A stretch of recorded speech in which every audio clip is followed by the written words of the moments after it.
Today, we are focusing on selling your home during or right after your divorce. Hi, I'm Holly Amato, and this is one of my favorite topics to discuss since I'm a certified real estate divorce specialist. Throughout my career, the majority of my business has come from people going through a divorce. I have always had a passion for helping people in this predicament, as I had such a difficult divorce and was completely clueless in 2011 when I found myself having to walk through it. My story was different than most, as I was not able to keep or sell my home. If you find yourself in that situation, I'm here to tell you you can and will get through it and come out on the other side. Now, there are pros and cons to keeping the marital home, but I find it most equitable to sell and split the proceeds and move forward with a clean slate. Everyone has different circumstances, and sometimes keeping the home is warranted. Real estate is cyclical and pricing is up and sometimes it's down, but it always has value. The only reason I would truly recommend holding and not selling during a divorce is if you find yourself in a buyer's market where it's tougher to sell and pricing isn't offering you the best opportunity. Think back to 2006 to 09. Now, that was an actual crash, and homes were truly at rock bottom value. But fast forward to 2021, and we experienced the biggest jump in value in recent history. Same home, different economic timing. You can't always choose the market, but you can choose your timing when you sell. Another reason to have a trusted realtor who can educate and inform on the current market conditions. Today, we're going to focus on selling during a divorce. Let's backtrack just a bit for a moment and discuss your plan when you do sell and need to hand over the keys. Where will you go?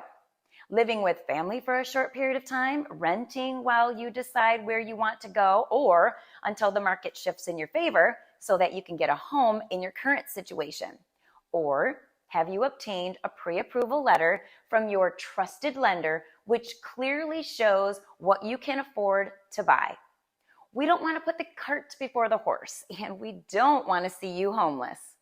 Before you list, you need a solid plan for where you and your kids, if you have them, will go.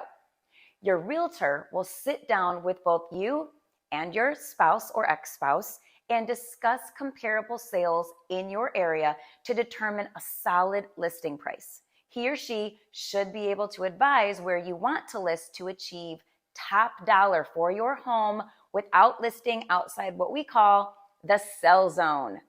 Listing too high will only put you in a position to have your home sit on the market longer than necessary and receive less than you would have had it been listed inside that sell zone. The longer a home stays on the market, the lower the offers will be when they come in. The best time to get top dollar is the first week on the market. Be sure to ask your agent how she or he will be marketing your home to get the maximum exposure offline and online. Choosing your realtor is critical. You want to know if they've worked with clients going through divorce and ensure they can make the timeline work for you. You want to be able to transition to your next place without having to live in a hotel for a while. You play a huge role in the marketing process of your home. The number one resource your realtor has in advertising your property is the photos and video taken by a professional photographer. Do not hire a realtor who uses their iPhone to take photos and does not invest in presenting your home in the best possible light. Now, staging your home is absolutely critical in optimizing the photos and video and endearing buyers to it before they even show up for a showing. I always provide a staging guide to my sellers to ensure their home is presented in the best possible light. Exterior curb appeal, which includes a well-manicured lawn and landscaping, as well as ensuring there aren't any rotting boards or peeling paint, is just as important as a clean and organized interior, free of clutter and furniture strategically placed to show well in the photos.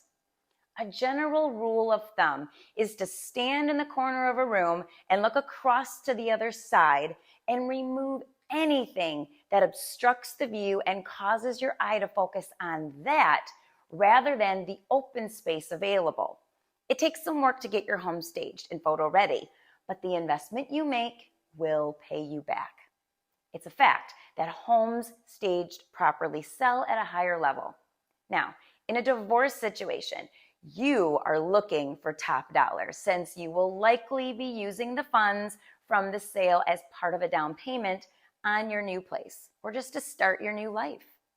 Once you're ready to go on the MLS, your agent should be marketing your home through mailers, social media paid ads, and networking with other agents who may already have buyers waiting for your home. There are many strategies for marketing your home, and before choosing your realtor, make sure they go over their strategic plan for positioning your listing for the most exposure to the buyers likely to buy. Knowing your buyer profile is critical to ensuring the marketing is done effectively. The first thing I do when I have a listing appointment is determine who the likely buyer will be. Where are they coming from geographically? Are they downsizing? Or is this a move-up opportunity? Will a family be the likely candidate or a retired couple looking to simplify? Another important conversation you need to have with your realtor and spouse is timing. Will you need occupancy in the home after closing, or will you be able to hand the keys over right away? If you need occupancy, how much time is needed?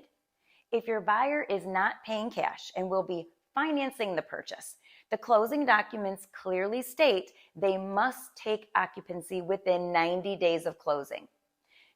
Typical occupancy is 30 days post-closing, and 60 days is not outrageous as long as you find a buyer who is able to wait that long. Longer occupancy will possibly limit your buyer pool. This is a factor determined by the current real estate climate you find yourself in when you sell.